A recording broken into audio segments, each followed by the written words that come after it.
Welcome back, everyone. We are going to start making bread in a brand new series, lovingly known as baking bread, not Breaking Bad. Anyway, so we're going to start with my favorite, focaccia, and I'm going to show you how to make a really nice, crispy, fluffy, gorgeous focaccia. Loads of rosemary, loads of salt, loads of olive oil, plenty luxury indeed. So stick around for this recipe because we're also going to show you a very luxurious sandwich that you can also make with this. More on that later. So let's get baking. Start by measuring out 512 grams of all-purpose flour. Rather than bread flour, I think most people have that at home. Then we're going to have 10 grams of kosher salt, 8 grams of instant yeast, which looks like this on the label in case you're wondering which one I used, and then 455 grams of lukewarm water, about 105 degrees Fahrenheit. That's what you're looking for. Now, you should have measured your flour straight into your mixing bowl, so add in the yeast and add in the salt, and just mix this on a low speed to combine for about 1 to 2 minutes. Then we're going to start to add our lukewarm water, get that all in, turn up the speed a little bit, and then at this point get your spatula after about 2 minutes and just scrape down the sides of any raw flour that isn't mixed through.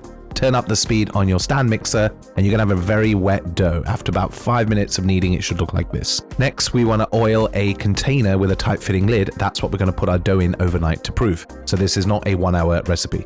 Put your wet dough straight in. This is the beauty of using the stand mixer. Get it all in there and then just scrape off any other bits that you've got left. Just give the dough a couple of folds like this and make sure that it's all covered in oil. Put the lid on and leave it in your fridge overnight, 12 to 18 hours. That is it. That's simple.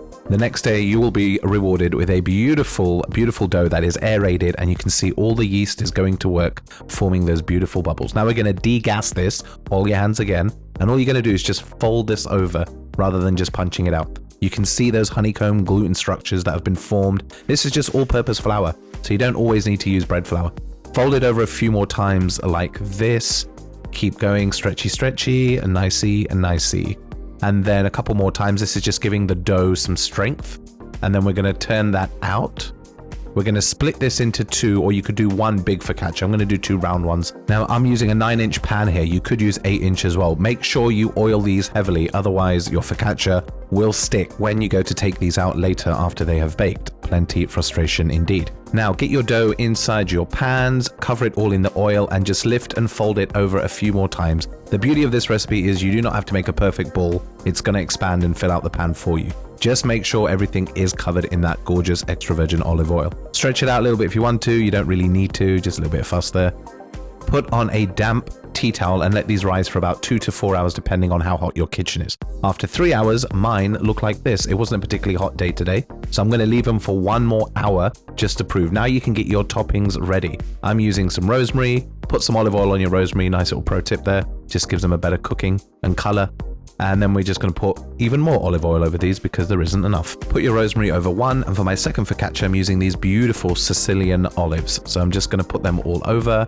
To that, I'm going to add some black pepper. I think I could have probably added a little bit more here, but it still tasted pretty good. And then I'm going to put some fresh thyme as well.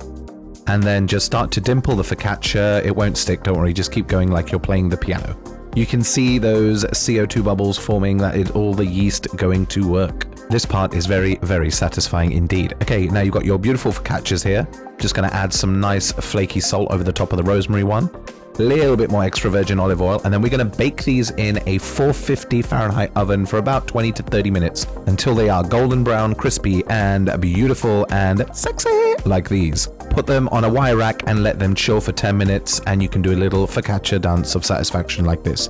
Now, if you've oiled these correctly, they should come out like this. If they don't, just have a little patience and take your time. Don't get too frustrated. These smell divine. Look at that beautiful crispy bottom. So crispy, so fluffy. Now time to cut into one.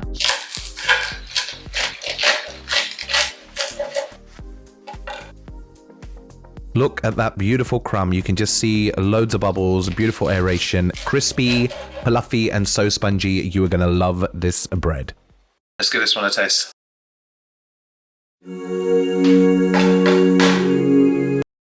This is everything.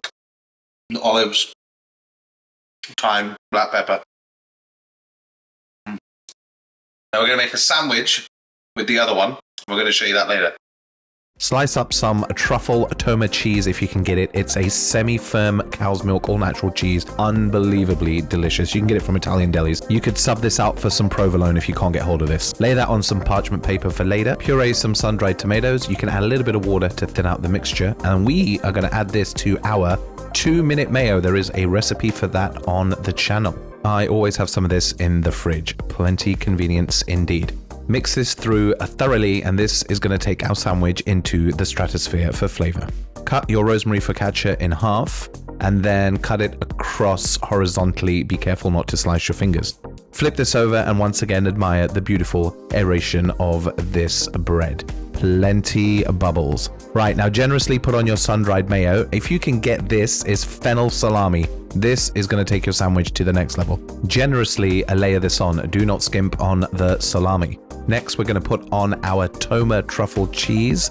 This cheese is sensational. Lay that on in between. Then we're going to add some prosciutto cotto, which is a cooked prosciutto. This one has some herbs and black pepper in there. Track this down. You can get it from delis. It's sensational, and you have to have a little taste. Then we're going to put some baby spinach on. Give that a little seasoning with some flaky salt. Put on the other half of the focaccia, slice it in half, and you have an unbelievable sandwich, just like you get in those Italian delis. So my friends, as always, like, comment, and subscribe, and the only thing left to do is eat and try this. Okay, so let's get into this bad boy. You can see this amazing sandwich.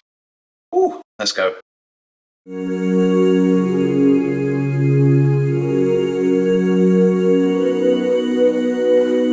Give this bread a go. You can do all kinds of recipes with it, but I highly recommend this one if you can get the ingredients, or if you can find something similar. Right, I'll see you on the next one. I'm going to eat this for my lunch. See you later.